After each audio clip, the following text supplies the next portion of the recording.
And good afternoon, everybody. Good Good to see you guys. afternoon. Good Oh my. afternoon. All right. We I'm are back. yes, indeed. It is good to see you guys. Um, I've It's good got a to be lot of. seen. Can you guys hear some extra audio right now? Yes, we're hearing some music. Oh, okay. And that's it. No voices, Yes. anything like that? Any echoes? No. No. No echoes. Yes. Hey, Praise watch God. this. Hold on just a second, though. Hold on just a second. I am, for those of you that are watching, I am actually inside of my 30-year high school reunion right now from Madison Academy. And I've just kind of brought them in live on our little Pastors Roundtable today. So I want to say hi to everybody. I unmuted myself, so I think they can all hear me. Anselm here. For those of you that don't know, I am pastoring down in Fort Lauderdale, Florida. So it's good to see everybody, but I'm going to mute us and just keep on watching you guys for a second. But it's good to see everybody. Well, hey, from the Pastors Roundtable, congratulations for your 30-year reunion. All right. We are, Thank you, Pastor. if it's anything like Pastor Paul has shared, we're so happy to have you part of us today. Yes, That's right, Pastor that's Roger right. Wade, by the way. He is the communications director for the South Central Conference. He has just come there from the Mid-America Union as the church ministries leader. And we have over here my roommate from college, Dr. Dion Henry. And Dr. Henry, just say hello right quick. I know we're kind of interrupting their flow right quick, so I'm going to hurry up and get out of their way. Well, listen, I want to say hello, and praise God. 30 years. Does 30 it seem like years. that, though? Mercy. Does it seem like that? Does it seem like 30 years? No.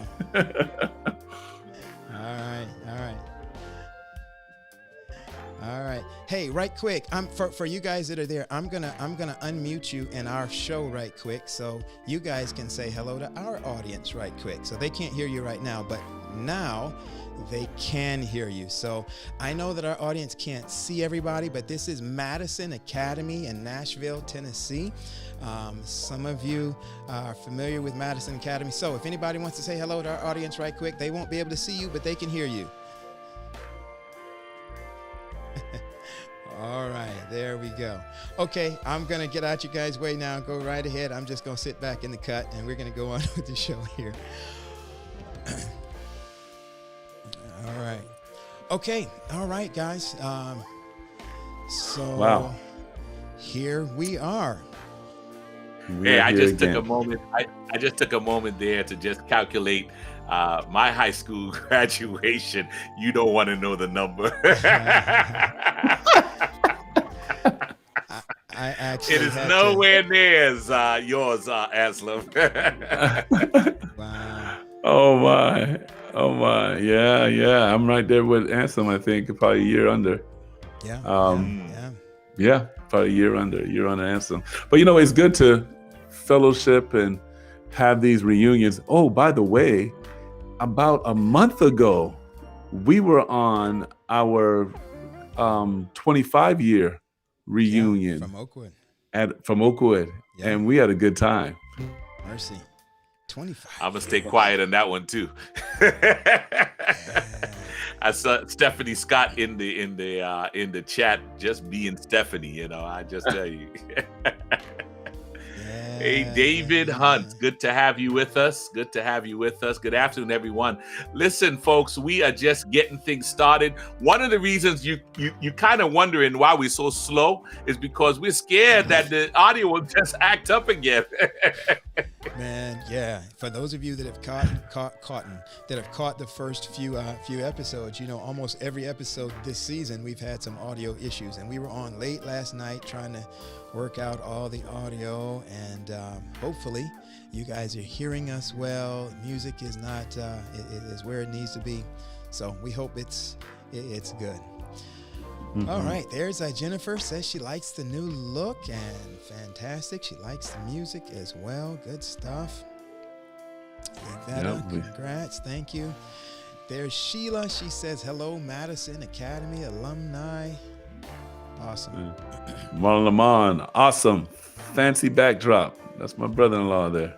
Yes, sir. Ah. All right. Yes. Hey, so right quick, let's go ahead and I had to jump out of that Zoom meeting because I'm hearing them in my ears and I don't have any way to mute them. And so it's just kind of hard for me to hear you guys and them. But I'll figure something out there. All right, so real quick, let's debrief last week, guys. Last week, we were talking about cancel culture. Yes. If you missed that discussion last week with Pastor, oh man, I'm just drawing the blank. Hayes. Yes. Garrison Man. Hayes. Yeah, Garrison Hayes. Oh, I'm. You know what? I was going a week prior to that. Yes, Garrison Hayes and the doctor. Dr. White.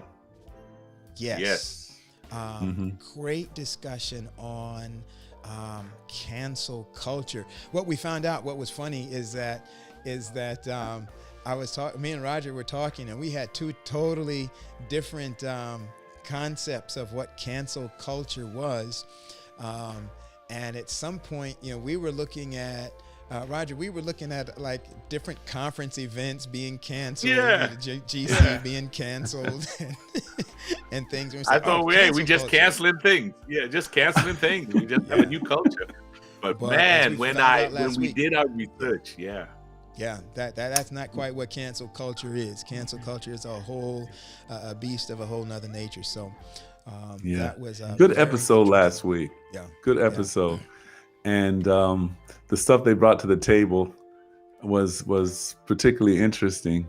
And when you kind of looked on what's happening in the media, where people would just write you off, cancel you, it's kind of frightening, though. And I know last week they said this is kind of an accountability sometimes, because if you do something that is wrong, you say something, then you'll be accountable for it. We won't buy your products. That's You'll good. be fired from your job. But where's the forgiveness, though? I think that's what I was struggling with this cancel culture. The forgiveness and what they do, or what's happening within the culture. They'll bring something up from years ago, and they'll say, "Hey, this is what he's all about. Let's X him out," and that's kind of dangerous. Yeah, but it's also just kind of reminder that people think there are times where it's okay to be a little careless and a little frivolous and all of that, and it's like, you've just got to be very careful. What you say, when you say it, who you say it to. There's a whole lot of stuff, man. I was watching, and I know I'm about to get in a whole lot of trouble right now. I read an article this week about Justin Bieber. I know our audience has no clue who Justin Bieber is. But now I'm getting texts and people saying that I am still not as loud as everybody else. So I am adjusting that. You guys let me know when that sounds a little bit better. So I was the thing about Justin Bieber, they were looking at Justin Bieber went and got dreadlocks in his hair or whatever, and people were mad. They were like, Justin Bieber is what do they call that when you somebody's culture, you are like co-opting the culture. What's that term? Somebody in the chat, I'm sure, knows what it is. Anyway, they were mad. They're like, you're not black. You can't wear dreads. Stop it. You're taking our culture and what's that term? Somebody knows that term. And it was like, and I'm thinking, okay, but I'm seeing like Twitter posts of black women with cultural appropriation. That's it, Jillian. Hey, Jillian. Culture appropriate was appropriating the culture. And I'm seeing a whole lot of black women like, don't do that. But they got perms in their hair. And I'm like, wait a minute. How can you be mad at him appropriating the culture, but you got straight hair?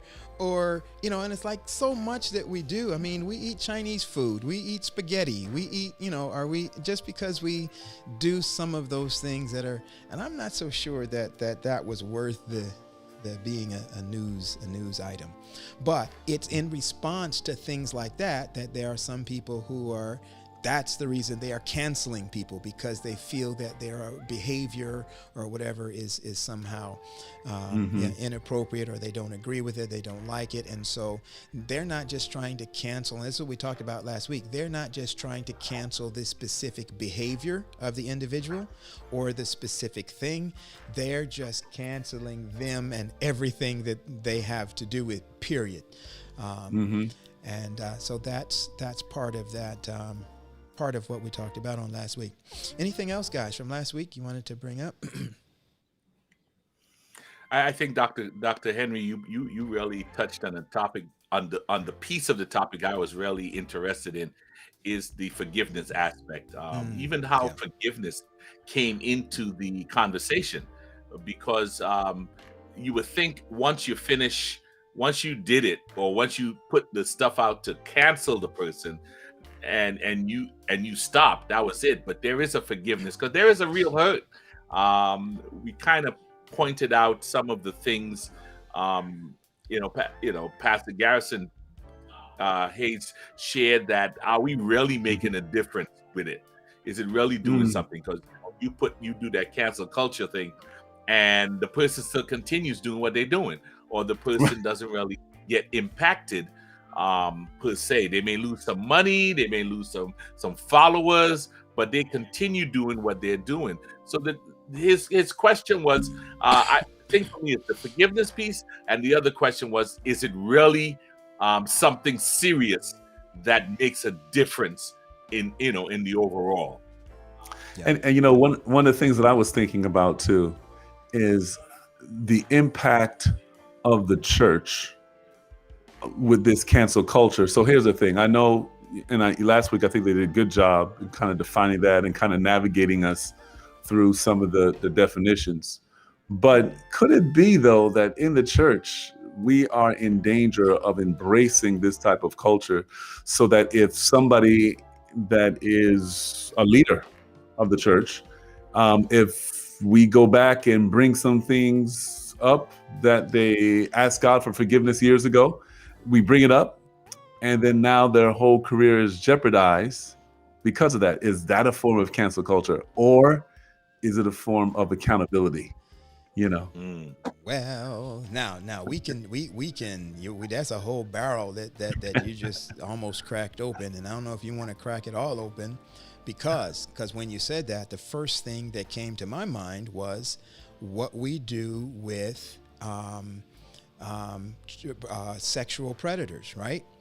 So we have, and I don't know a lot of other people know this, but I remember sitting in a pastor's meeting. It was a leadership meeting where our conference secretary, I think it was our conference president at the time, told us this, that if you have somebody in your congregation who has been convicted of a sexual, what do we call that?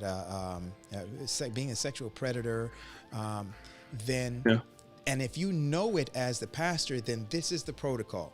You have to get up in front of your congregation and ask the person to stand up and point him out or her out to everybody and say, this individual is here, this is what they have been convicted of, and they are on the premises in the building. My Lord. And that's that was presented to us as if that's policy. That's the operating policy of the Seventh-day Adventist Church when we have known sexual offenders, I guess that's the term, sexual offenders that are attending our worship services, that's what we have to do. And I'm like, I don't know. I don't remember reading that. I don't think that is what's actually written in the policy. Now, the policy is extant, and the policy does say we need to be proactive about it. One of the things that was interesting to me was that person, when they come to church, there's a deacon assigned to them, and that deacon sits with them, that deacon worships with them, but it goes back to the sense of how we treat unwed mothers or teen mothers in our church is how we treat offenders. Listen, I see something in the chat. Yeah, I'm This seeing. fellowship. So How about this fellowship? Again, forms, are these forms of cancel culture? Do they create an environment where people will cancel them out? I don't know. I think this is interesting because of what you said, the aspect of forgiveness. yeah, But then accountability. You have accountability, you have forgiveness. Yeah. And how do we balance both? Yeah.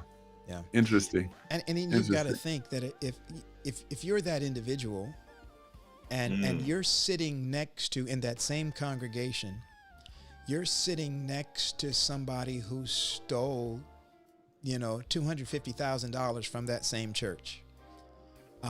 You are privy to that. You happen to know it. Not everybody else knows it. But you're sitting next to a thief. They weren't outed like that. The Right. person sitting on the other side of you cheated on their wife and has messed with 5 other women in the church. And they weren't outed like that. And you have to wonder, are these people wrestling and grappling with that? If you have been convicted of a felony or something like that, policy that, at least in my conference, as it has been presented to us, then you cannot work in treasury ever for the rest of your life. You cannot work in Pathfinders. You cannot work in lower division Sabbath school. You cannot work anything to do with children. Those things are part of our risk management policies. And I'm pretty sure that's at least union-wide, if not division-wide.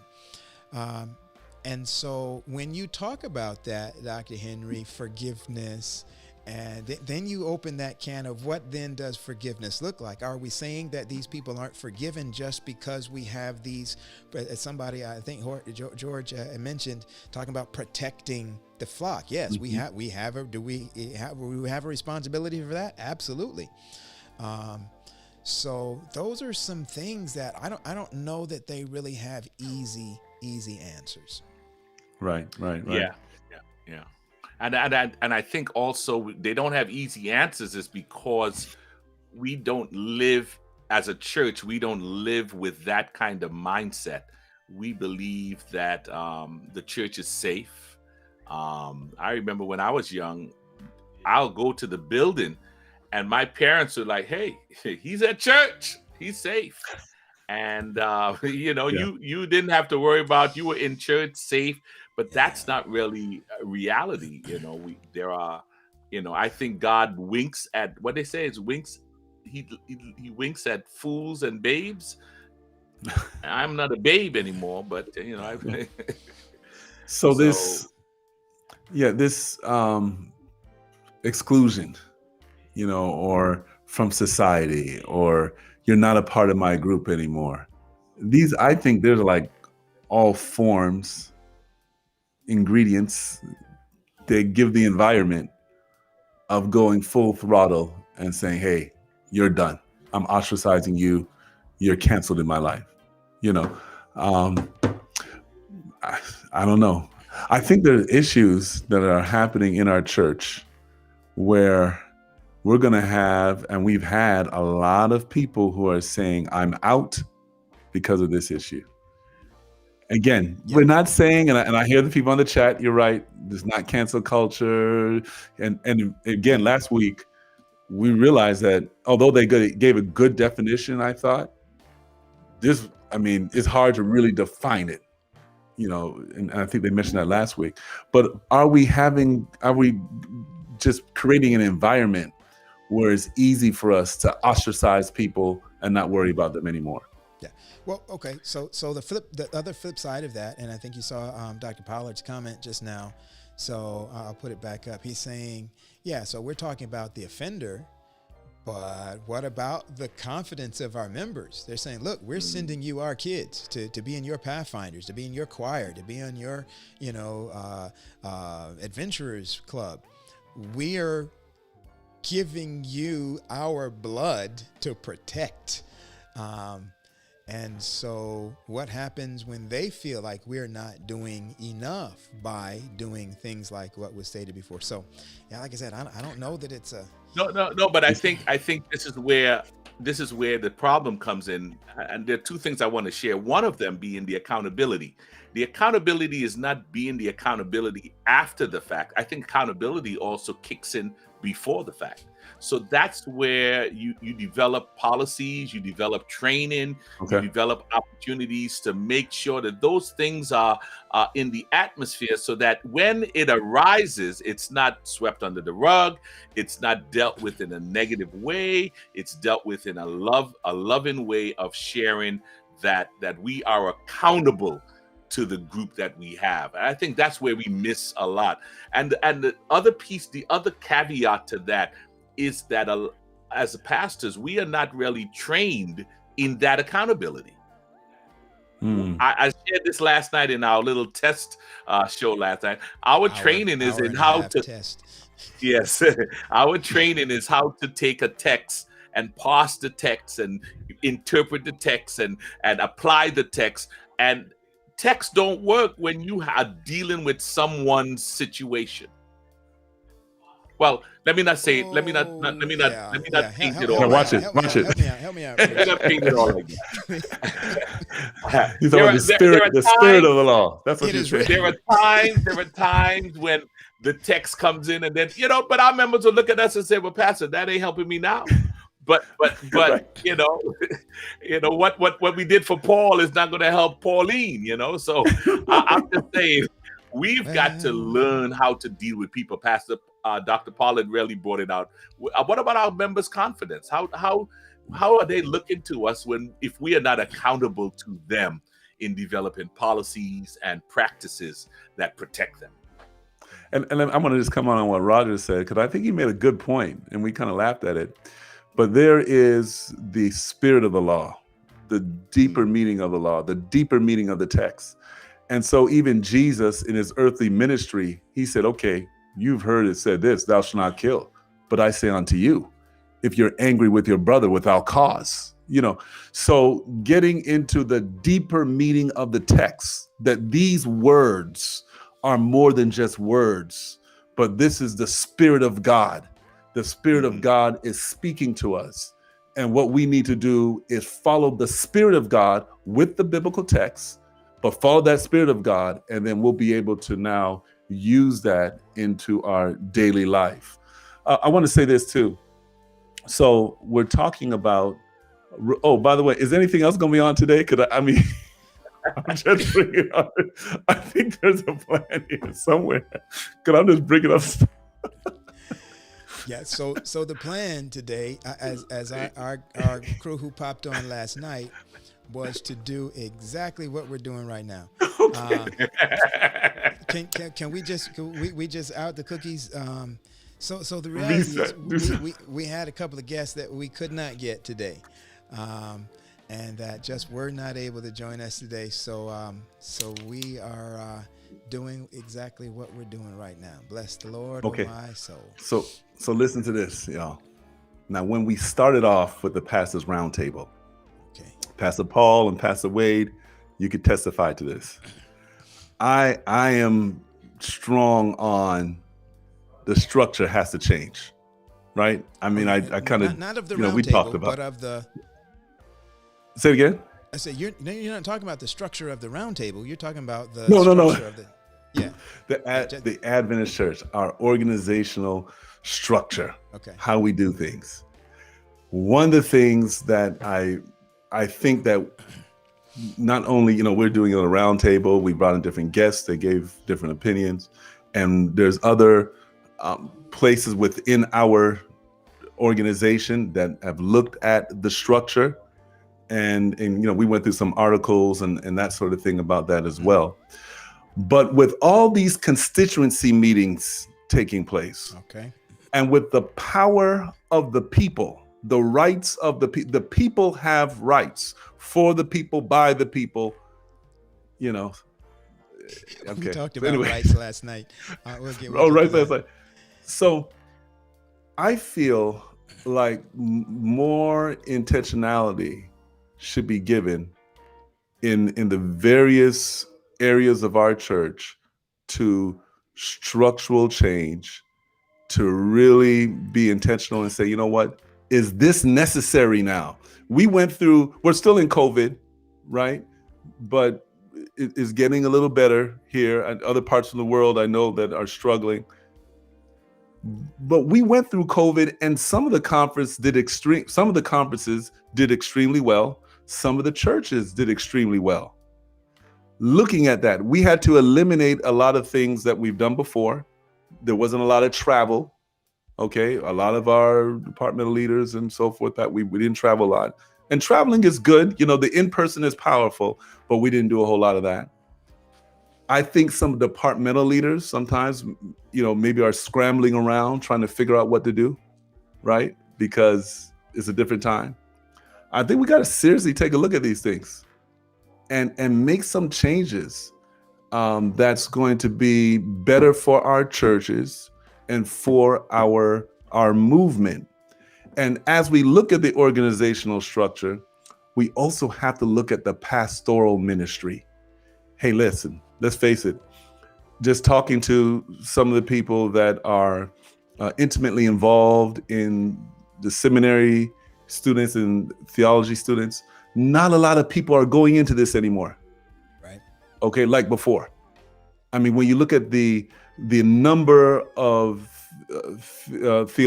theologians that we have within our church, even in the upper echelon, when we look at the theology students, there's not a lot. Why?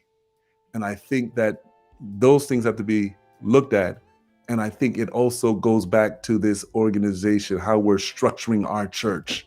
And I think we need to do some things a little different so that we can be more effective.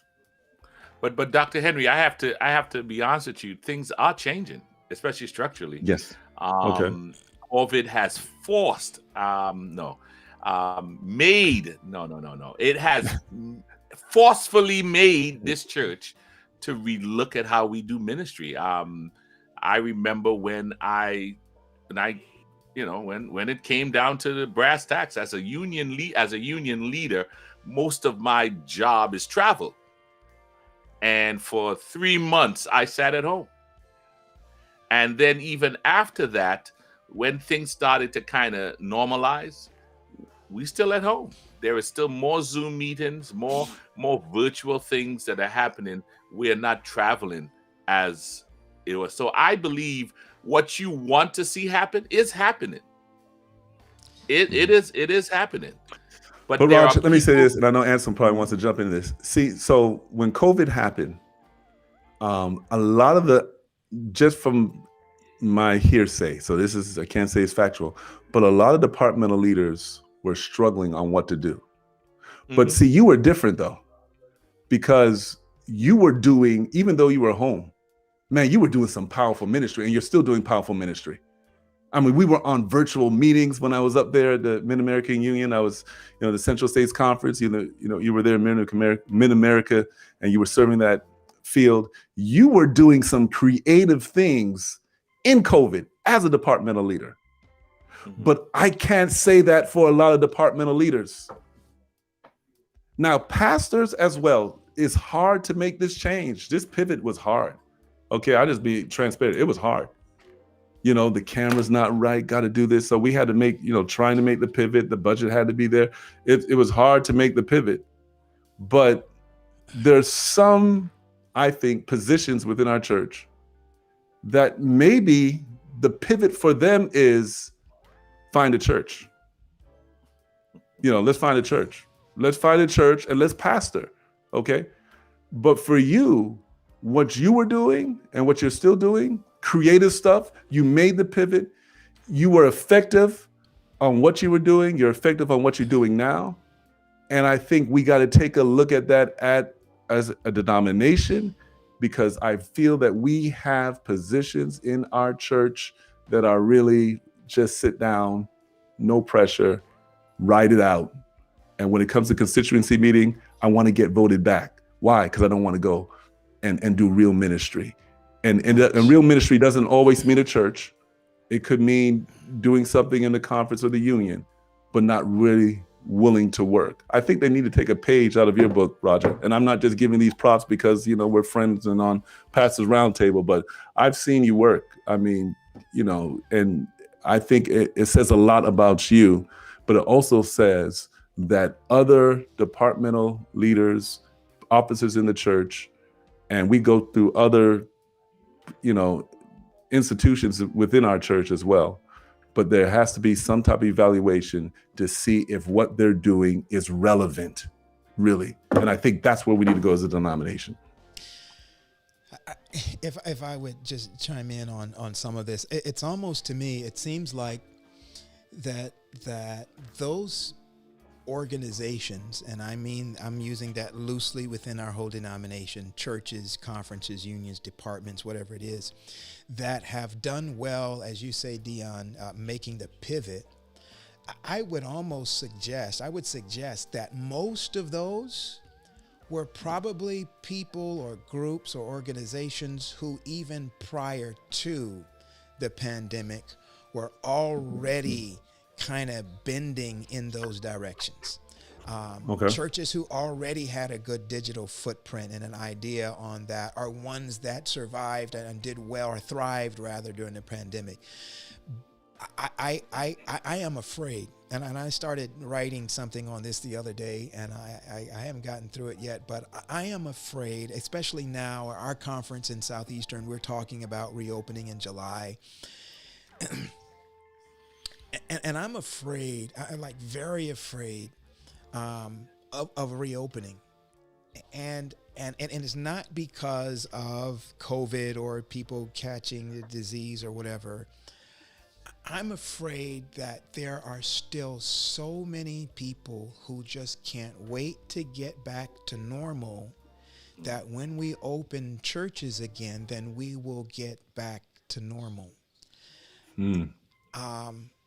As much as there are some of us that feel that we had this moment, there's this moment that we had an opportunity, and there was a window to be able to really push forward and make ministry more than about brick and mortar of the building, and about really touching people's lives outside of the time, the show that we put on in the sanctuary. It's like, I know that there are people who have been stifled in the pandemic because of relation. They want to touch, they want to feel, and whatever. I went to a funeral. The funeral was a super spreader, ridiculously a super spreader.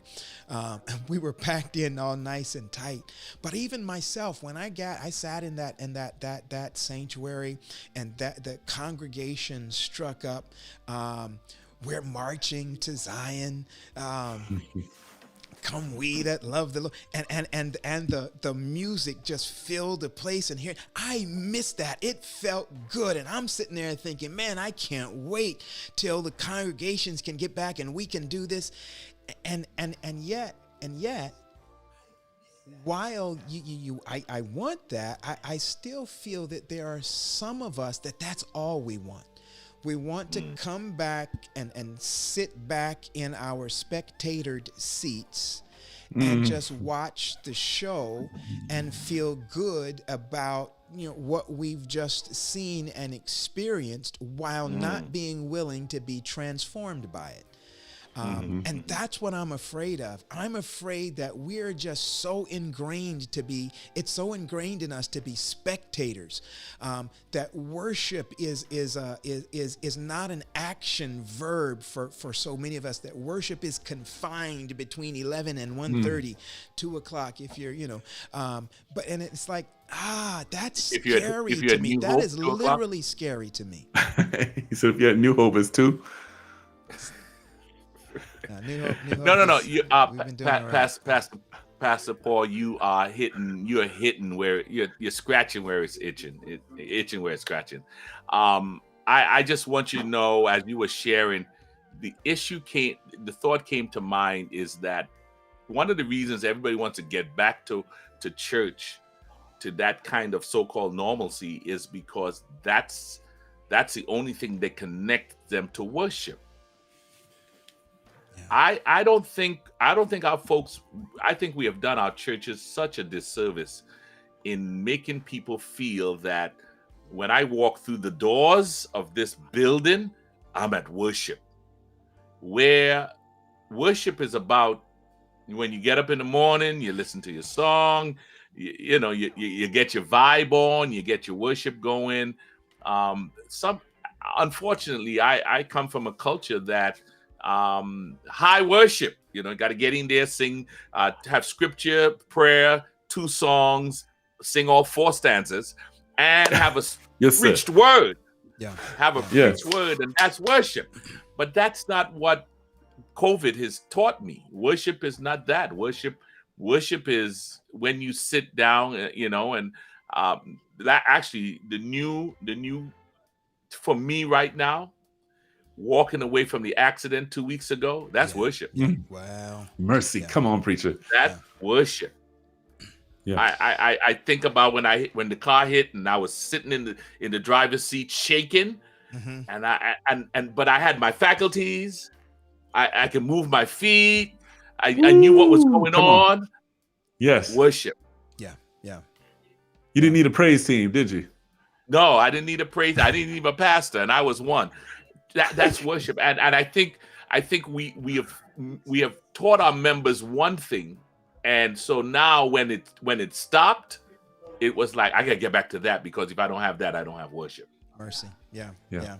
And a lot of that is our Wow. fault, I mean, I hate to say it, but as preachers, we have contributed, as one famous person would have said, bigly, to that mindset. And somehow we've got to find a way to check that. Listen, I see some folk in this chat today that we talked about yesterday. We might want to. We're just kind of letting this roll, but I'm curious to hear some of their contributions. So I see George out there. He's been one of our former guests. George, if you'd like to join us today, we got space for you. I see Dr. Pollard in the chat. If you'd like to come on and discuss knock some of these ideas around with us, John Mills, I see you there. Any of you. As a matter of fact, TJ, if you are there, if you can just put that link, put the link in both the Facebook chat as well as in the YouTube chat in the comments. If anybody has something they want to come on and contribute with us, we're going to be brave.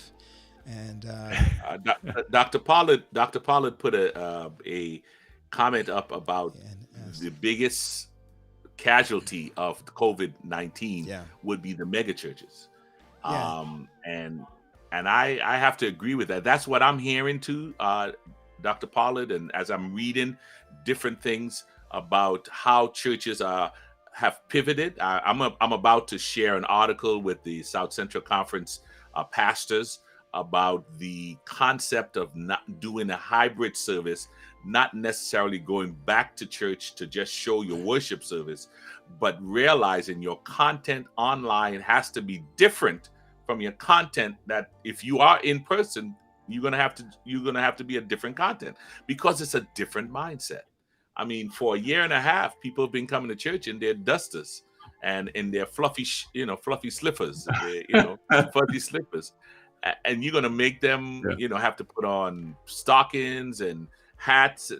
It's going to be a different mindset, and we have to be prepared for that.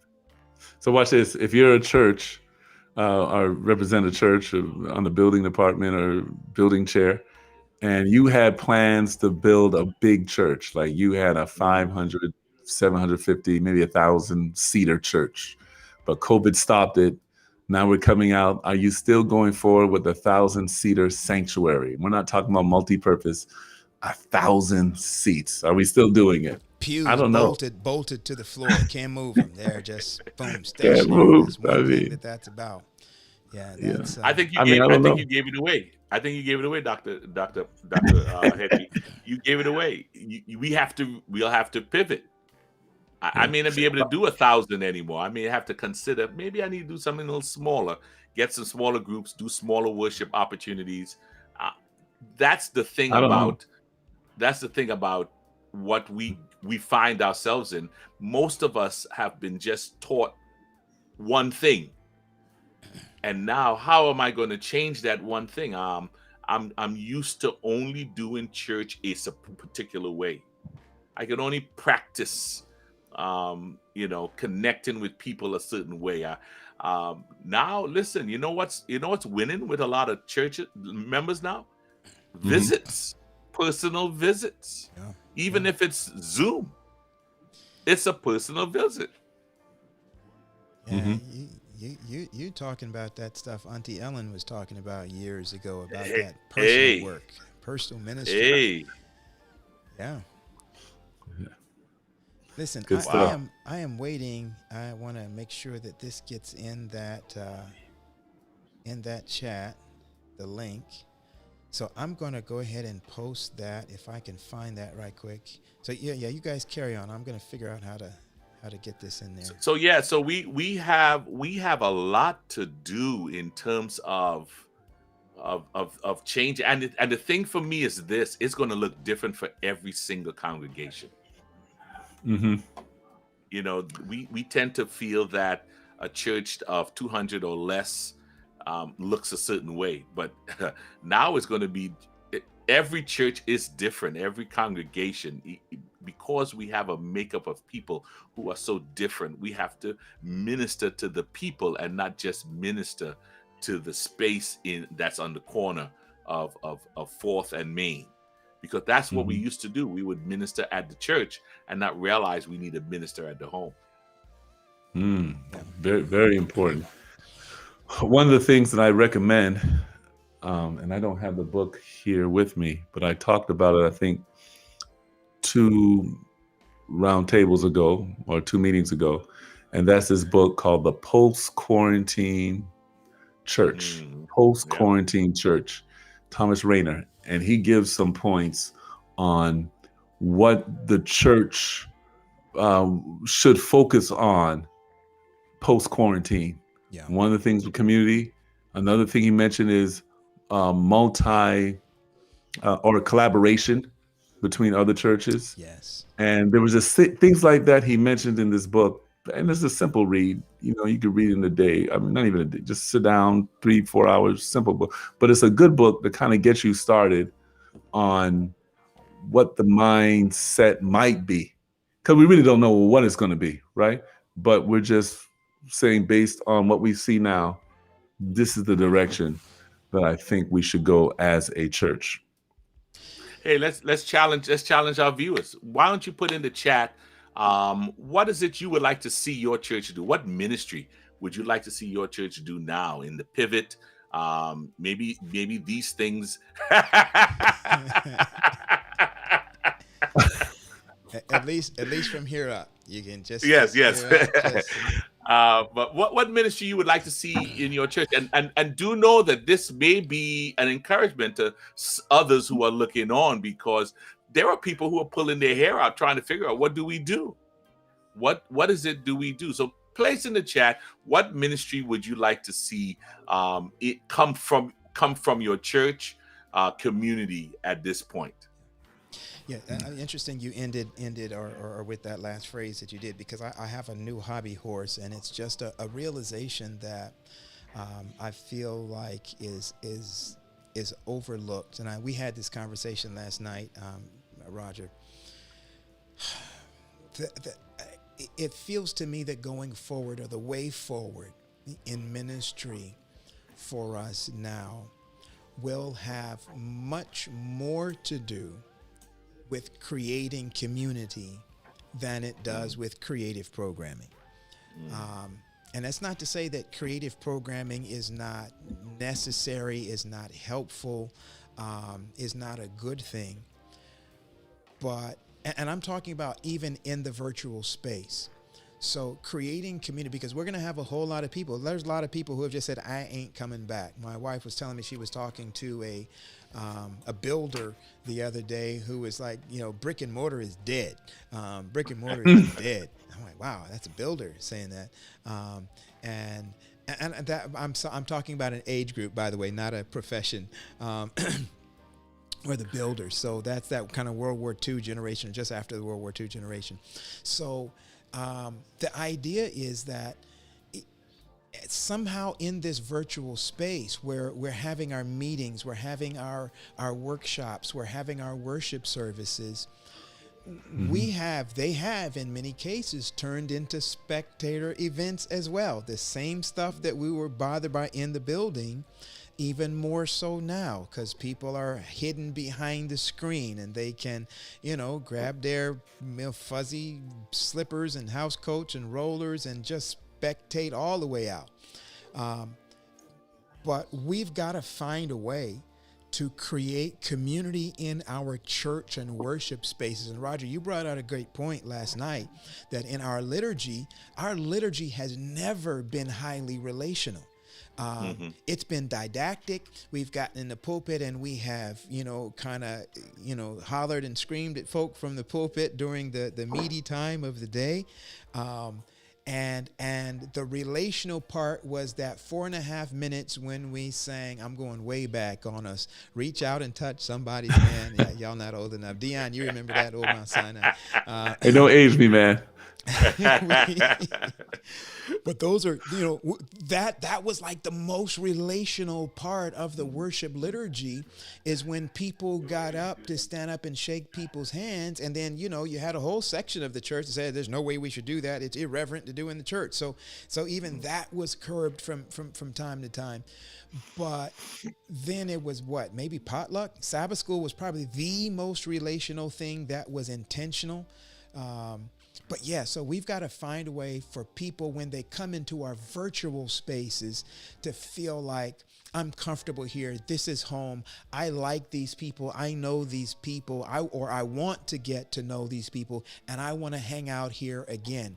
And it cannot be, and I'm going to stress this, if we rely simply on the creativeness and the polishedness of our programming, I don't know that is sustainable, because there's always going to be a bigger church with a bigger budget and a better tech guy and a better preacher and a better praise team and they're just a click away now. They don't have to get in their car and drive nowhere. They scroll and click and they're over there. There's got to be something that we do in our virtual spaces that is beyond just having nice, polished, well-presented programming. And I'm not saying that that's not important. Yes, we need to polish our stuff. It needs to get better. Most of our stuff needs to go to a whole nother level as far as the quality of what we're putting out there.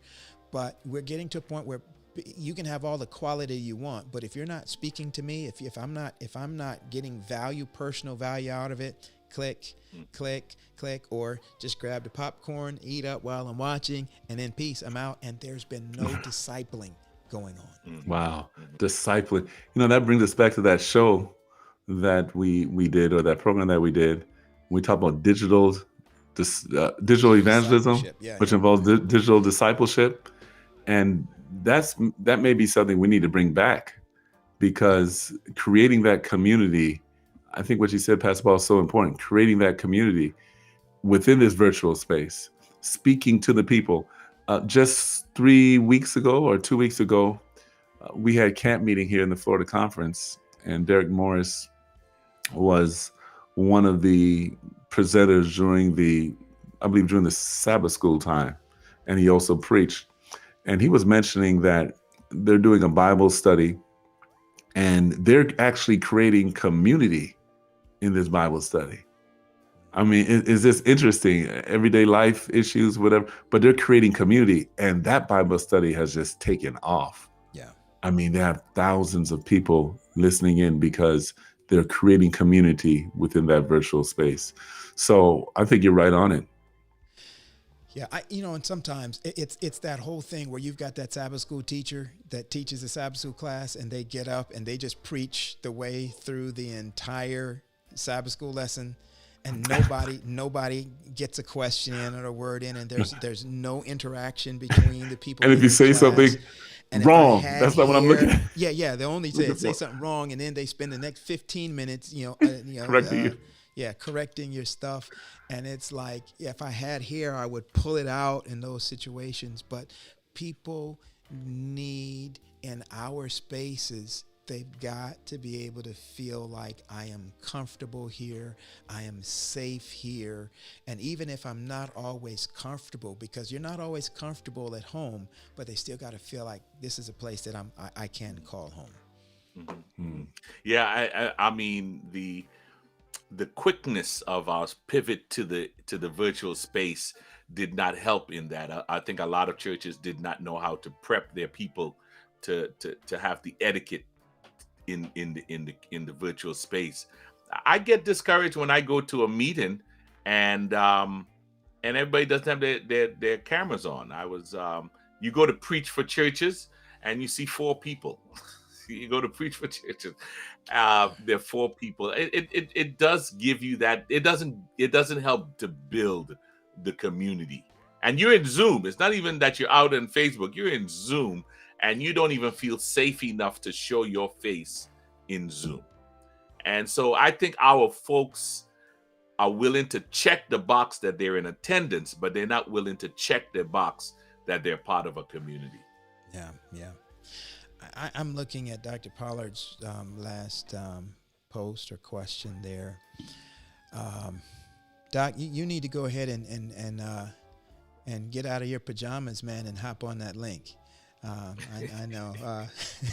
It says, so you can ask these questions real time with us. It says, oh wait, where'd it go?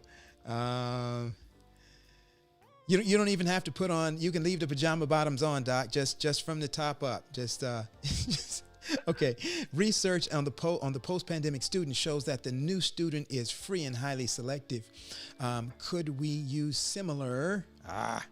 Where'd it go? Could we use similar research on our members, because to guess wrong might be fatal?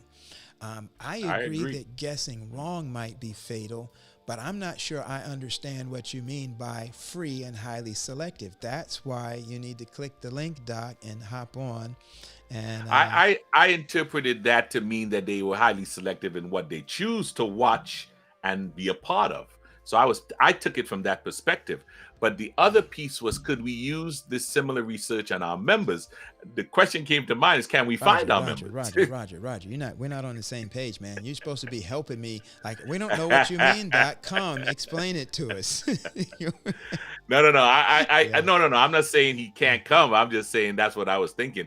But the question for me is, can we find our members? Our members, are we able to reach them? Did we have things in place that we can keep up with our members even during this COVID-19 situation? Yeah. And just some of us just have not done a very great job at that either, just taking care of what we already have. Much like somebody asked a question way earlier in the chat about what have baptisms done during COVID? Mm-hmm. Have they gone up? Have they plateaued? Have they gone down? In some parts of the world. Yeah. Like the thing that was it West Jamaica, East Jamaica conference? West Jamaica conference. West Jamaica, man. My members and our Florida. Yeah, well, y'all know Florida is so like every Sabbath after church, we're watching. I'm watching with my members the thing, and they baptize a whole lot of folk out of that virtual series that they did. So it is possible, and not that everybody has done it, but it's absolutely been possible. Let me tell you something. It's possible, and even in this church that I'm pastoring now, we've had, a couple of baptisms, probably about 6 or 7 this year. People just emailing me. I mean, I've never seen it before. They're just emailing me saying, I want to be baptized. Yeah. So I get that to my Bible worker, and she takes care of business. She's powerful. Yeah. And then just the stretch that we have. We're doing Bible studies with people outside the country. Yeah. And, so the Spirit of God is moving, Yeah. Listen, Pastor John Coxum says that our sermons will have to be more practical. I fear the art of preaching that prioritizes celebration at the neglect of application will hurt the church further. And, there is a generation of us, or a segment of us, who we like preaching and we like listening to preaching. I don't know a preacher that doesn't like listening to preachers preach, right? And we don't always get to do it, but and it's the most unique thing and fun thing in the world to sit and watch preachers watch preaching. Anybody who's ever been to Pelk, you know exactly what I'm talking about. But there is another generation that's probably a little younger than us. I remember I pastored a collegiate church, and I had like 30 some people on my board. There were like three that were over 40, and at the time I was not one of them. And so it was a very young leadership and all that. And I remember that was the first church that I pastored. I actually had a budget where I could bring in some speakers. And so I was bringing in, every big name preacher that you could think of. I brought to that church, just about. And somebody's thinking, Matt, he didn't bring me. But Dion, you came, right? Roger, you. No, man, you didn't invite me, man. No. But and this is what I got from those kids. Those kids didn't care. They hadn't heard of some of these people who, for me, I mean, they were the ones that were real fun. They weren't moved by it. They wanted to get out in the streets and do something and change the world. They didn't care as much about the hooping of the preaching and the excitement of the preaching. Yes, they wanted something they wanted some real stuff, but they didn't care about the trappings of it. They could get just as excited from the ideas that were transmitted during the sermon, not necessarily how it was delivered. Pastor Paul, I think John is Dr. Paul wants to come on. Oh, is he in? He's looking for the link. Oh, okay. Let me put it back in there. Oh, he is. Okay, so he's seeing it on. He's on. Okay, I got it. YouTube, I think. I'm gonna send it directly to him. Boom. I think scriptural-based sermons. Yeah, but I think one of the things we have to be mindful of in presentation, it is coming to how do you some people would do the theatrical to be to think that that's what we need to do to get the message. The theatrical helps us to I think to ground the message, and I think that's something that's how I was taught, that you preach a message if you use a particular mnemonic, whether it's a word or it's a style or something, it has to fit what you're preaching. It can't just be because you want to act like somebody, and I think that's where a lot of people miss the understanding. Yeah. Hey, listen, you guys may remember a segment we did back in season 2. It was the Millennial series that we had with Pastor Myron Edmonds and with Chaplain George Torres. And George has joined us.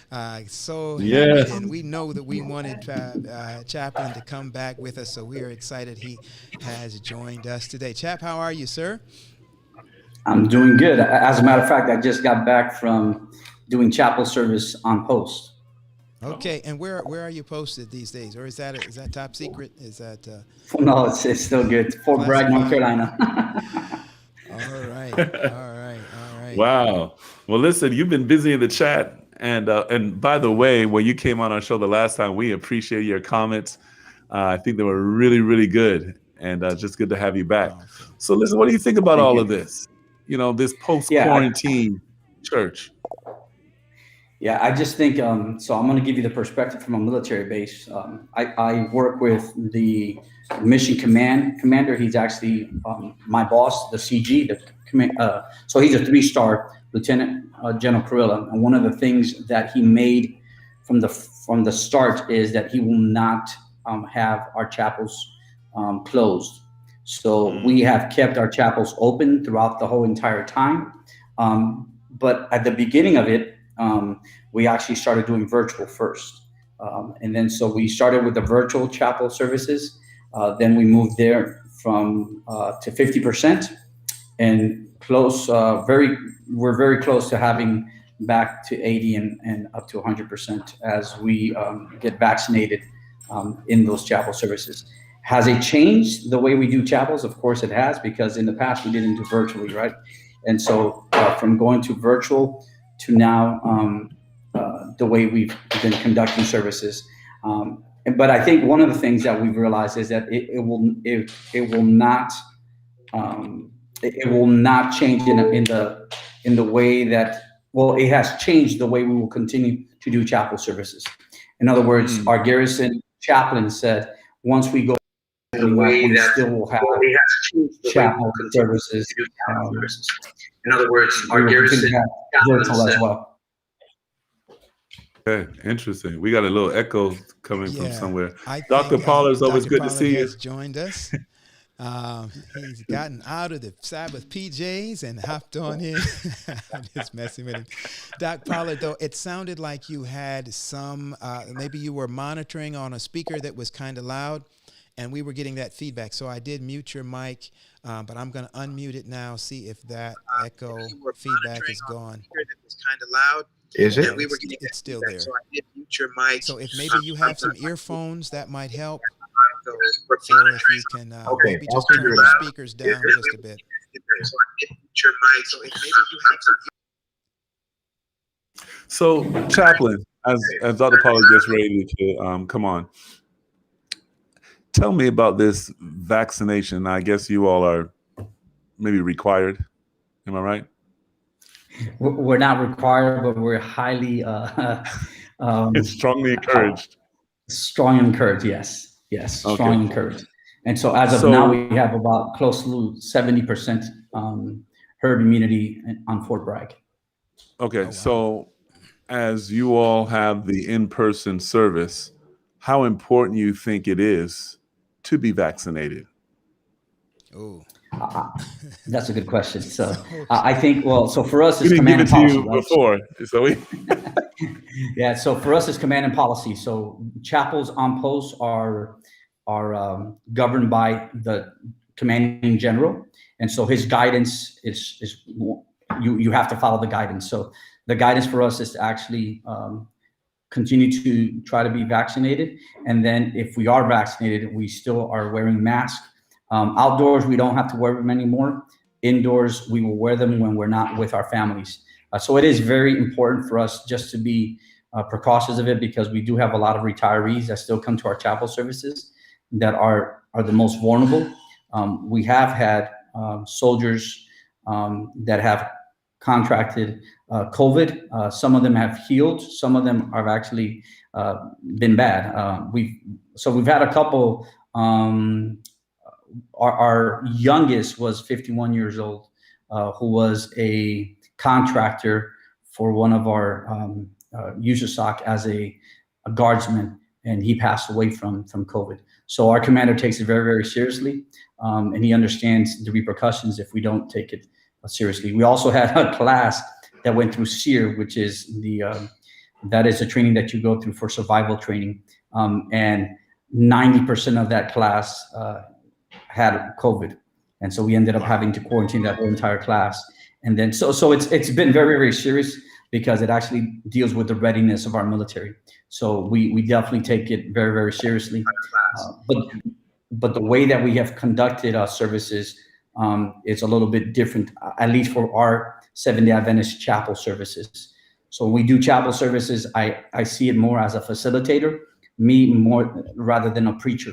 So what we've done is we've actually used some of the videos from Right Now Media that go through Bible books. And Right Now Media, by the way, it's not Seventh-day Adventist, it's evangelical, but there's over 30,000 small group Bible studies on that you can look at, and you can actually view them before you teach them, so that you can have that. So what we've done is we've actually been able to show that they're usually about 10 to 15 minutes long, depending upon which Bible study you're doing, and then facilitate discussion. So I think, and I told them, I said, we're doing this way because my philosophical view of doing church now has been that we need to actually create community.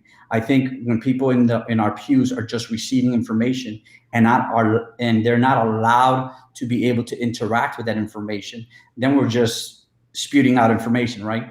But if we are allowing them to actually interact with the text that we're actually talking about, now you have a dialogue in community of believers rather than just a monologue from a chaplain speaking to that. And so, and it's worked phenomenally well, where those that are coming to our chapel services are now feeling that they're part of the service, because they're just not sitting there, and warming a pew. They're actually interacting with what we're doing from that time, what we call worship time. Yeah, Okay. that's interesting. And if I could follow up with that, Chaplain, you and Dr. Pollard work with a similar age group or demographic in many ways. And the comment that Dr. Pollard made about Dr. Pollard, I'd be happy for you to ask ask it in your own way. The same thing that you asked us. I wonder if Chaplain sees any of that freedom or that thing within the military. But I want you to word it how you worded it to us, so I don't mess it up. Well, no. I think that's a good question. I was listening to Chaplain Torres and thinking through exactly the same thing in the context of higher education. And of course, our context may be very different because, you have all of this freedom for students now to pick and choose and to be eclectic and to hybridize their programs. And part of what we are relying upon to give us guidance is actually student-focused research. Because in my industry, if I guess wrong, that can be fatal, right? You're trying to run an institution of 325 employees, a $50 million budget. So we have to eliminate in our work as much guess, try to increase the probabilities that we're right. And what I don't hear, and I know it's a challenge for us at the local church level, which is where our conversation has been this afternoon. So I want to stay with that. But how can we get research, member-focused research, so that we begin to eliminate some of the guesswork and increase the probabilities that we're going to make some good decisions.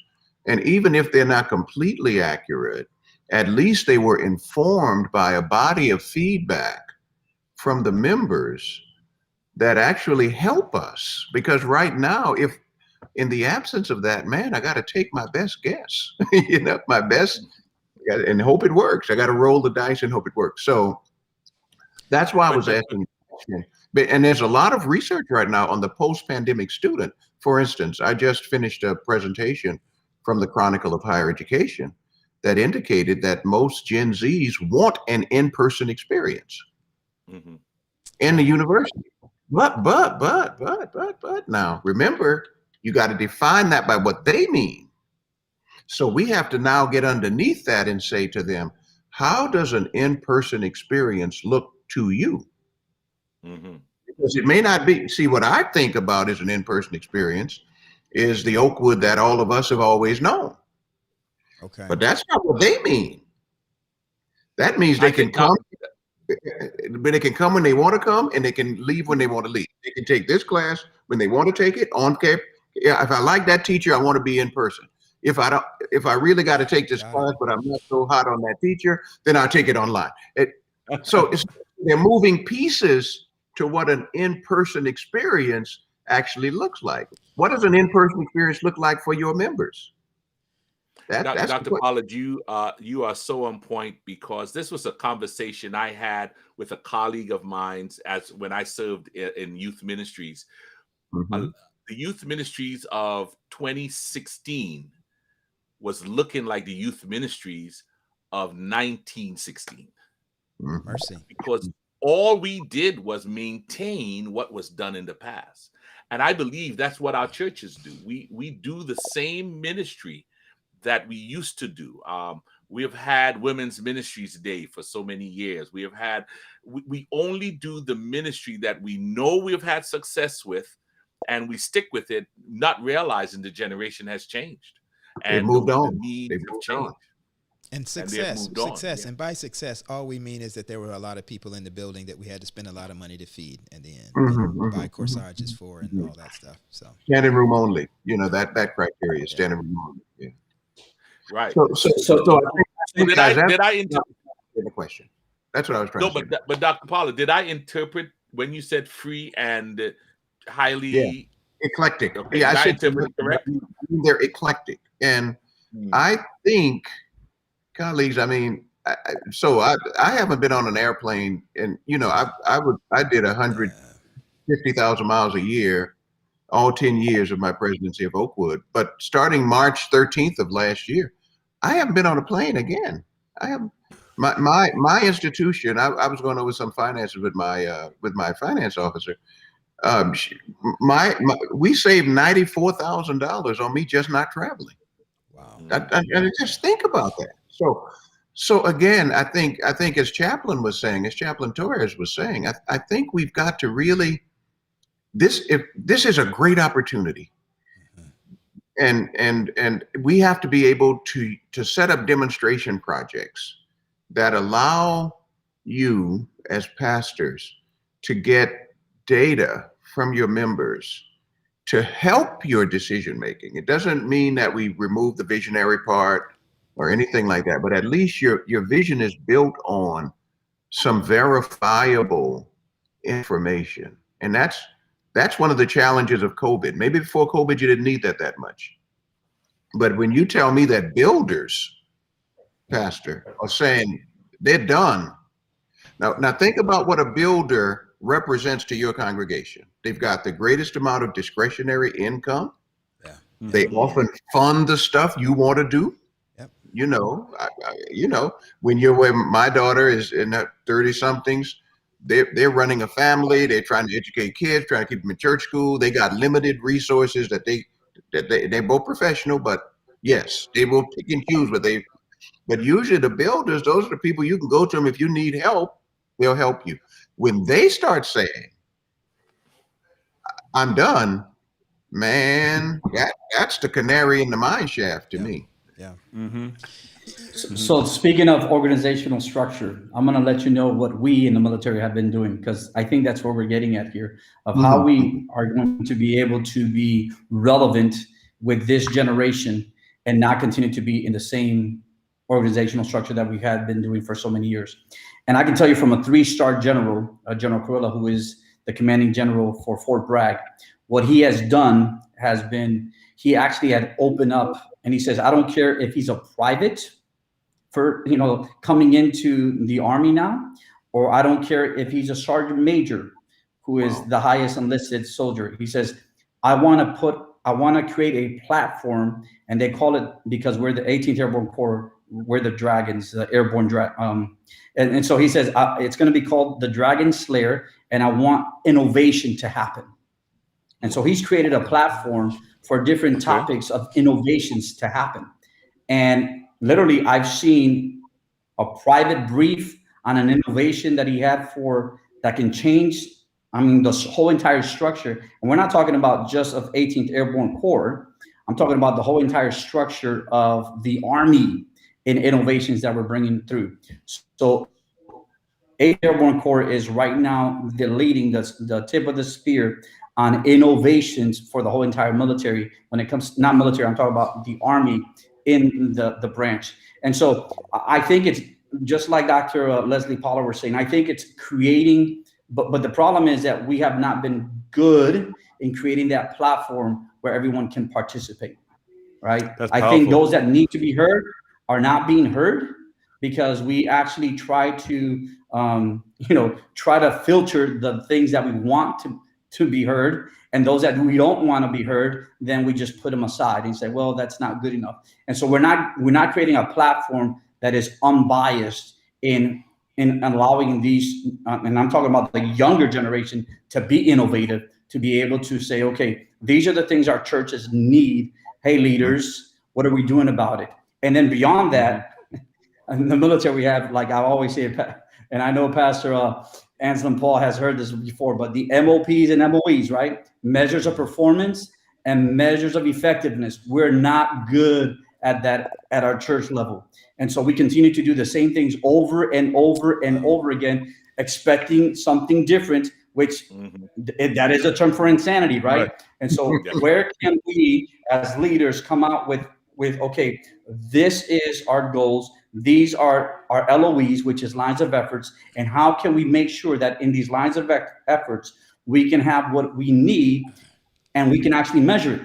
Because if we can't measure it, then what you're doing is there's no effectiveness to that, right? So we got to find ways. And by the way, in the Army, we're dealing with that now because we just came out with a holistic, and it's called Holistic Health. Chapter 10 of that FM 7-22, Holistic Health, is on spirituality. So we're having to grapple that and figure out what criterias do we have in the Army to actually measure spirituality. Now, from a Christian point of view, that's very easy, right? But when you think about the military, you have a lot of folks that are atheists, deists, Buddhist, Hindu. So we're grappling with that whole entire, how can we create some criteria in order for us to have MOPs and MOEs with that? But Chaplain, I like what you said. Powerful. My question is, the initiative seems like it was leadership driven. Am I right? All the way, yes. The 3-star general, who is the highest general here, is the one that said, we're going to do this. Yep. So your general said, I'm giving everybody a seat at the table. That is what correct. if the leadership is not saying that? Within our churches, within our institutions, within our unions, within our divisions, within the general conference. To the NAD bulletin that just came out yesterday, where we, by the way, we want to congratulate Dr. Leslie Pollard for being, I don't know, is it re-voted back to the NAD executive committee? Or no, yeah, one of those committees. The corporation, I think, committee is but let's stick with this. Dion, thank you, and let's stick with this. Yeah. So Dr. Dion, okay. I know all your leaders. I know every one of your leaders. I know every one of them. There's nothing your leader can do to stop you from gathering the data that you need to make that church successful. True. So let's not look beyond ourselves, right? There, one of my favorite guys, Jeffrey, I've forgotten his last name now, but he wrote a book called Waiting for Superman. I forgot Jeffrey Canada from New York City, started the Harlem. That's right. So Jeffrey said one day, he tells this story. He said, now you got to understand, Jeffrey is the quintessential New Yorker, right? Accent, everything. So Jeffrey starts this school because he's trying to keep these kids to keep them in school. So Jeffrey says one day one of the state senators or something calls him and wants to meet him. So the guy comes to talk to him and he says to him, well, Dr. Canada, tell us, what should we be doing in New York, this successful school year? What should we be doing in New York? And Jeffrey said he looked at him, and I can't imitate it, but that Brooklyn Bronx brogue, he said, you asking me? He said, well, I'm just a little teacher out here. I should be asking you. And he said he left that conversation with the title, We've Got to Stop Waiting for Superman. And he wrote a book, became a bestseller, Waiting for Superman. Superman ain't coming. Mercy. True. Superman is not coming. So in our churches, I think, Dion, if you begin asking the right questions and you structure and you get some help from people who do this for a living, help you with the survey, research. We did a focus group just recently. We want to get our students into the in-campus experience. We think Oakwood's in-campus experience is still valuable, but we had to ask them, what does that mean to them? You know what they told us? They told us in focus groups repeatedly, it looks like apartment style living. If I come back to campus, I don't want to live with, I may not want to live with a roommate because, the virus, right? I'm afraid of COVID, et cetera, et cetera. But I want to be on campus. So now we have to now look at what is it that we have to do? And I've tasked our new VP for student services with this. What does it look like to create an Oakwood in which there is apartment style living on campus? What does that look like? What adjustments do we have to make in order for that to work? What does the security booth now look like? What kind of questions do students get when they come in? What does apartment style living look like? A 19-year-old. What does it mean for curfew? A 19-year-old at home, their parents say they don't have to come in by 11 o'clock. Just tell me where you are. Cell phone technology, right? So many things that we have done in the past to protect the culture and environment of Oakwood, as you all know. Those things were done pre-information technology, pre the new parenting perspectives, all of those things. So what does that look like? And that's what our team is working on, because again, our data is saying to us that students want to be on campus, but it's not the way you and I were on campus, like prisoners at 10 o'clock p.m. It's not like I may want my children up there to be like prisoners, and at 10 o'clock, they need to be. But you see, but again, Dion, you see, what you just said in jest is a part of what we have to navigate, because you have families who say, no. Ain't nowhere for them to be after 10 o'clock. They need to be back on campus. Yeah. So you got in parents Huntsville, right? I am paying you to get them back you got on students campus. saying, I treat me like an adult. I'm 20 years old. Treat me like an adult. Okay. That's what we're trying to navigate. Exactly what you described. And let me just say this, and I know some of my colleagues probably want to jump in there. I think that just like what Chaplain Torres is saying, it's good when leadership, provides a platform for everyone to have a seat at the table. However, we know that sometimes movements are not started with leaders, because sometimes leaders put a leadership lid. John Maxwell talks about the leadership lid. I think that as we continue on, we have the general conference coming up next year. I guess NAD is going to meet again, but I think that we're having a generation that's going to start a powerful movement. I think the movement has already been started to make these changes so that the voices are heard. Because if we don't change what we're doing, then we're not going to be impactful. And I like what you said, Dr. Pollard, making decisions that are driven by or somewhat by data. At least right? informed by it. Yeah, sure. Making informed decisions. And I think that within the scope of our denomination and even our hospital system, where I don't think, I know we're not represented appropriately in our hospital system. So I think that something has to be done so that the leadership can be challenged, so that the decisions that we're making for the institution, for the churches, I'm a pastor, they have to be informed decisions, and we better listen. Because if we don't listen, then the repercussions are, enormous. Can I share a leadership gap? Please. And so this is what I see. I've been in the military now for 16 years, right? And so in the military, we have 3 different levels. We have strategic level, we have operational level, and we have you have at the very bottom as a battalion chaplain, you're at the tactical level. Okay. And I think that most of our pastors are very comfortable at the tactical level because that's where they grew and that's where they know how to be. Now, when they come to the operational level, i.e. union director, union pastors, many of them are challenged there because now they don't know what to do at that level. And then we have the strategical level where you're supposed to be at the NAD, i.e. if you have not received any type of strategical training, you're going to find yourself lost in the sauce. So you go back to being just what's comfortable for you, which is at a tactical level.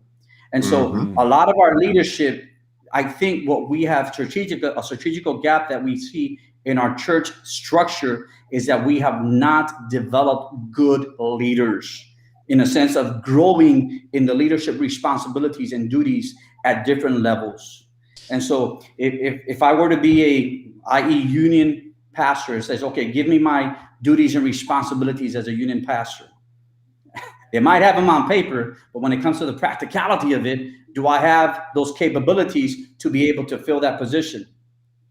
And by the way, the only reason I'm getting that position is because somebody that knows me from the contingency meetings that they have said, well, I know Chaplain Torres, and I know he has these, he's a great guy, so let's put him up there. That is not good leadership, because they're not putting me there because of my capabilities. They're putting me there because they know me, right? So the whole entire structure is, what I say in the Army, they say 8 up. So the whole entire structure is 8 up. How we actually bring to leadership positions those that are in leadership positions, and then they don't have the capabilities to do it.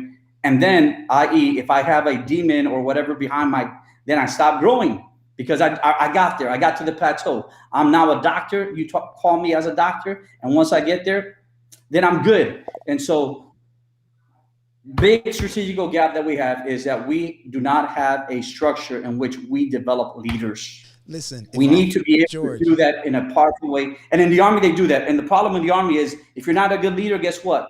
You're not going to get promoted. And if you don't get promoted, you get kicked out of the Army. Unfortunately, we don't have that in the church. I can't help you, brother. I can't kick him out. I would push you, George, just a little bit, or push back just a little bit on how you layered that thing, because I would suggest that each one of those layers exist primarily at the local church level. That a local church will not and cannot be successful or effective if all they have is tactical application. If you don't have the middle layer or the top layer, even at the local church level, then the local church level. And so the question is, are we equipping? Does that gap exist even at the local church level? And I think that in too many cases, it does. You've got some local church leadership, i.e. pastors, who, they're great tacticians, but they do squat when it comes, as pardon my language, they don't do a whole lot at all when it comes to strategy, because they're not wired that way, they're not built that way. Or you've got some that are great when it comes to strategy, but when it comes to tactical work, actually, again, I can come up with the ideas and this, but how do we turn the ideas into, taking the objective? Those becomes, and at the local church level, I think that's where so many of us struggle. Even myself, I am probably more of a strategist in my own head. I can come up with brilliant ideas and this, that, and the other. But when it comes to actually putting the nuts and bolts together of the tactician part, those are some of the areas where, for me personally, I'm like, man, I need some help in that area. So Paul, I think you're spot on, and let me just explain to you how it actually works in the Army, right? So I just came out of a warfighter exercise. That means that we get orders from our CFLIC, which is the highest level, right? Those orders are then given from our corps, and I'm gonna get a little bit military here, to then our brigades, which are the operational. They then grab those operational orders and make it their own, and then give it to the battalion. So I think that's what Dr. Henry was saying, right? If we don't have guidance, in a sense, because you can be as innovative as you want once you get the orders from your higher ups, but there has to be a guidance to where you want to be. The mission is there, right? So at a strategical level, we already see the mission from a very high perspective, and we're going to be able to coordinate with, i.e., Air Force, Navy, whatever we need to be able to accomplish the mission. I think what happens many times is, at the highest level, we don't even know what the mission is for that community. Mercy. Right? And so if we can't, from that higher level, say to this community, hey, these are our objectives, these are some of our goals that we want you to hit. Okay. Then at a tactical level, I already know where to guide myself with. But right now, what's happening is everyone is doing their own thing, trying to serve the same community, and they're not even cooperating or collaborating with one another to meet those objectives, because they don't have them. They're just doing the same thing over and over again. And so it's and there's so much so the problem that I have, we have so many young people that have so many innovative ideas that can bring this and take us to another level. But because of the bureaucracy of how we do it, or how do we do ministry, that has caused us to, but the awesome part about it is this: everyone has had a voice now with COVID-19. Mm-hmm. You guys, just being able to be here, everyone has a voice. It's no longer just a pastor preaching up there and telling us what to do. Everyone now has a voice, and it's being heard. Now, that whole entire thing, Pastor Paul, when you were saying, hey, when I go back to church, one of the greatest fears, well, guess what? One of my greatest fears is that those voices are not going to be heard anymore. Yeah.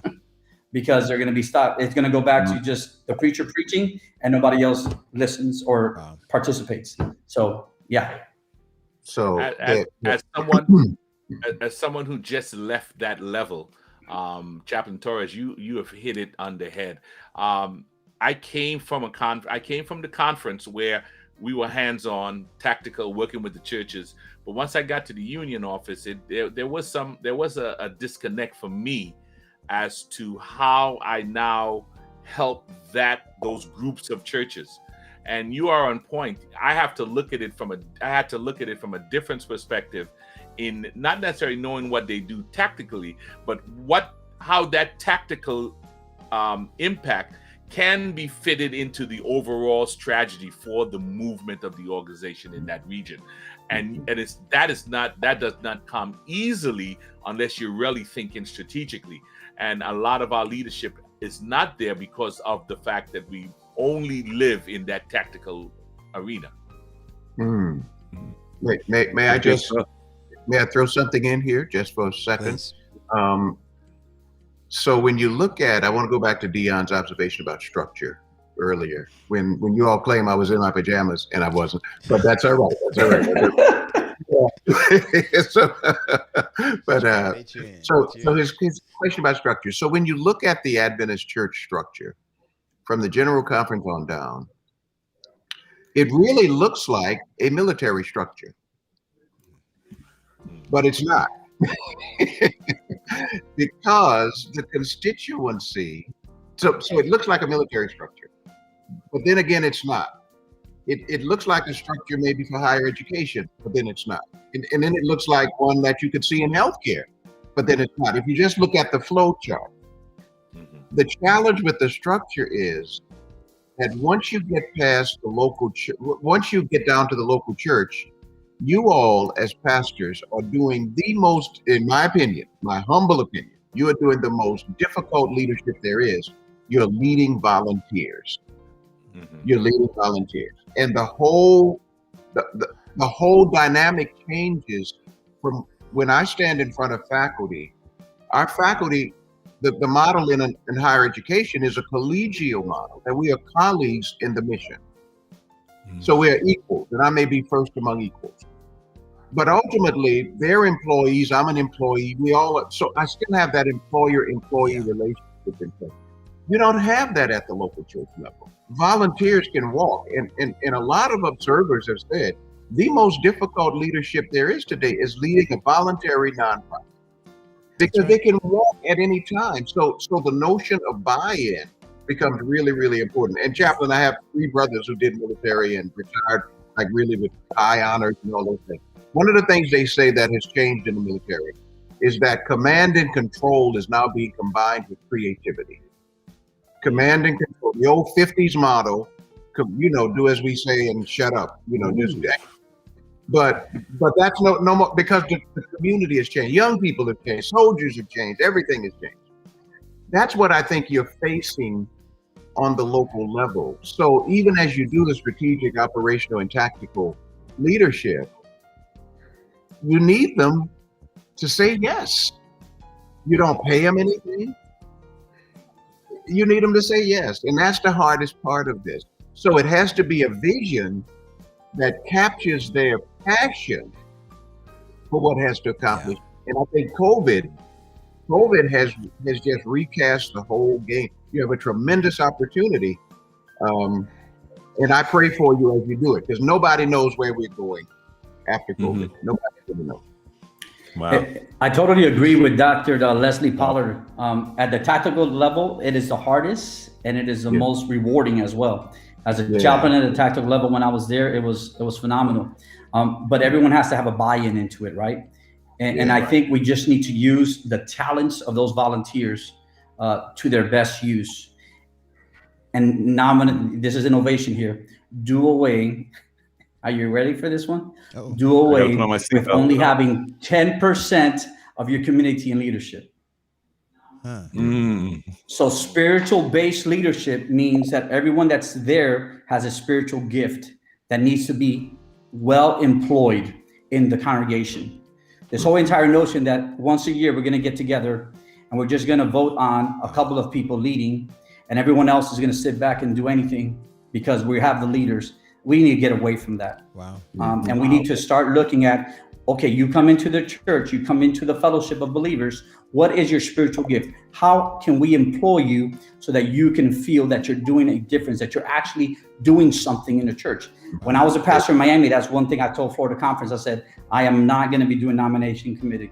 We're going to have placement committee. Everyone coming into the church is going to be placed into some type of ministry. And if they're not wanting to be placed into ministry, go find membership somewhere else. We are here to serve. We have a mission. And so part of it is understanding the person, having self-awareness, right? And then using that, having an emotional intelligence to say, okay, I have the self-awareness here to know that these are my spiritual gifts. I remember one guy, he's like, well, I can't do anything in church. I was like, why? I said, what is it that you like? He goes, well, I like to do audio. I was like, guess what, brother? We need a person to be an audio tech in the back. We need somebody who can mix well, because one of the things that we have in our churches is that we don't know how to mix well. We have good people singing, but nobody mixing well. And so we actually send them out to be trained in mixing and sound systems so that when we did things, we did it with excellence. And so part of it is just, getting away with, yes, we do need leaders. I got that. We understand that. But we got to get away with, hey, if you're everyone coming into your doors, once they become a fellowship, once they're committed to that fellowship, should have a part in some form or another of using their spiritual gifts to be able to, build the kingdom of God. I don't know why and some of them are just waiting then. And so then it becomes a power game, right? I have the gifts of leadership, but I'm going to wait till the next year so that I can be nominated. And if I don't, so they'll start working the whole entire issue of getting enough, the right people to talk to the right folks politically, so then they can get into that position. And then once they get the position, then they don't want to let go of it because now it becomes power, right? And so we got to get away from all of that because, like Lincoln said, give a man power and you'll know his true character. So we got to get away from the power struggle that we have in positions in our local churches and give everyone the opportunity to be able to use their God-given spiritual gifts to be able to uplift the kingdom of God. Amen. Yvette, I think to answer your question, Yvette, it goes back to what we talked about earlier, accountability. If we put accountability into our leaders or into our church structures, people will not be sitting in an organization for 20 years doing nothing or doing something and not being innovative to take us to the next level. We allow these things to happen, and we have to make a change on that. Pastor Paul, may I just respond to one of your questioners? I saw a question pop through. Sure. Yep. About the survey and the feedback. Yes, we do a parents partner meeting once a semester with our parents. We didn't do it during COVID. We just got wiped out because of COVID. And that's where we collect actually the feedback and the perspectives, Dion, from parents on how they think we should be educating their children. So there it is. So Jennifer, so thank you for that question. That was the question we were responding to. Yes, we have to involve all the constituents and all the stakeholders in the shaping of their children. That's what we have. Hey, listen. I have to say this. Dr. Pollard, thank you for expressing a different way of thinking. I mean, most of us will sit here and think, well, Oakwood don't know what they're doing or the organization, but you have actually laid out some things that show that there is care and intentionality to take care of our modern day children. And I want to I applaud you and thank you for the leadership that you're there. Absolutely. And George, your contribution is always just spot on, and it's invigorating, it's motivating, it's inspiring. We see that our tax dollars are actually doing some good. So bless the Lord, oh my soul. Hey brother, please pray for me because I'm going to be headed to First Cav, Fort Hood, and if you guys know what has been happening in the news with Fort Hood, so I've been directed to that's going to be my next duty assignment at Fort Hood as a First Cav Division chaplain. So I'll be on the operational leading those brigade chaplains, but please pray for us as we lead into this new journey that God has us in Texas. Absolutely. And listen, I just want to say this too. Thank you all for coming on. I mean, we started the show, the conversation just flowed, and God brought the right people to talk to us and talk to our viewers. So thank you so much. Listen, gentlemen, I really, really like this show, especially the topic that we dealt with today, because we got to be accountable. We have to be intentional. And I want to say the plantation style of leadership has to go. Nice. It's not going to work now. Oh boy. The plantation Oh, style. boy. So let me just Come say on a now, word to the buddy. leaders out there. If you're still trying to operate like On you're the on a plantation. plantation, I'm telling you, you're not going to be there very long. So Mercy. gentlemen, this is a saying from long, long, long ago when I started the ministry. I'll never forget the conference president, then one of the old school conference presidents, he said, I'm using your analogy, Dion. If you can't master, you can't pastor. Okay. That was popular in the 40s and 50s. Believe me, that was popular. Yeah. So if you can't master, but everything has changed now, and we're so blessed. And what you all are doing, I want to affirm what you all are doing. This open conversation, because so many times, don't you think, Chaplain, our people feel nobody's listening to us. Nobody even thinks like we're thinking. But what you have been doing is a service for the work of the church. And I thank you for it. And I'm still waiting for you to do that one on critical race theory. I'm still waiting for that one, because that's a real thing today. That's a real thing today. Yeah, So, and we're anyway, seeing more and more of that pop up in headlines and in news and in conversations that are, That thing is real. That thing is real. yeah, and that have real deep implications and repercussions as to how you digest or ingest the concepts embedded in that. So I'm anxious to move forward. We have had that discussion, Doc. We just have not nailed down the date, but we are looking forward to that. Dr. Paul, before we finish, Chaplain, I just want to let you know, now that you're moving to Fort Hood, the Federation, the Youth Federation there in the Southwest Region Conference, the North Central Texas Federation, has a ministry to the Fort Hood community that they do. And I know they did it on a regular basis. So I know they would be happy to connect with you and to see how they can continue to grow their young people to serve in that Killeen area of Fort Hood. So I'm excited you're there. I'll try and put you together with the president so that y'all can collaborate and do some things there. Thank you. I look forward to it. Absolutely. As we talked about last night, I've done a lot of singles ministry out in Texas, so there's some good things to connect there too. Listen, this has been one of our open discussion PRTs, and it's just been fabulous today. Again, we just thank each of you for tuning in. Those of you that are on Facebook, if you have not liked the Pastors Roundtable page, we want you to go ahead and to like the page. Underneath this video, there's a little thumbs up sign. The more of you that hit that thumbs up or hit the like sign there, the more people are going to actually be able to catch this discussion. The same for those of you that are on YouTube. If you have not subscribed to the Pastors Roundtable YouTube channel, we want you to go ahead and hit that subscribe. You also want to hit that little bell. When you hit the bell, you'll get notice of any time that we go live or add any content to the YouTube channel. As well, we want you to hit that like button, because again, the algorithm goes ahead and puts this in more people's view so that they can partake and hear some of the great content that we have had an opportunity to share today. So thank you so much for joining us today. I'm going to kick it now to Roger, because he usually takes us out in the way that we're trying to make sure that we get out. Wait a minute, let me get set. Hold on, Roger, don't do it yet. Okay, I'm ready now. I'm ready. Got your script. All right, awesome. Listen, folks, next week we're going to be back here at another Pastors Roundtable. We do have our things lined up in terms of talking about our constituencies. And we want to actually look at local members' responsibility at constituents. So we want to spend some time dialoguing in that as we prepare for all these constituencies that are going to be coming in very quickly because of the delay or the cancellation during COVID. So you want to be with us next week. Listen, I'm sorry, I forgot. We didn't do this last week. We need to put a very special shout out to BT, to Pastor Bryant Taylor. Listen, he has been helping us as well as TJ behind the scenes. And BT, if you're out there, listen, man, we just want to say thank you so much for your contribution.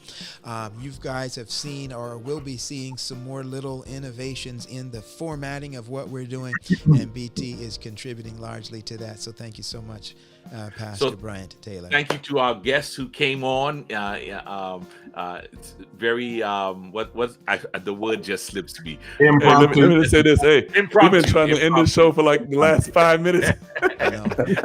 Impromptu guests, we thank you so much. We appreciate turn the what you music up. bring to the table, and we want to thank our viewers here at the Pastors Roundtable as we continue to make ministry relevant, Resourced. And real. God bless. Take care, everybody. Amen. God bless.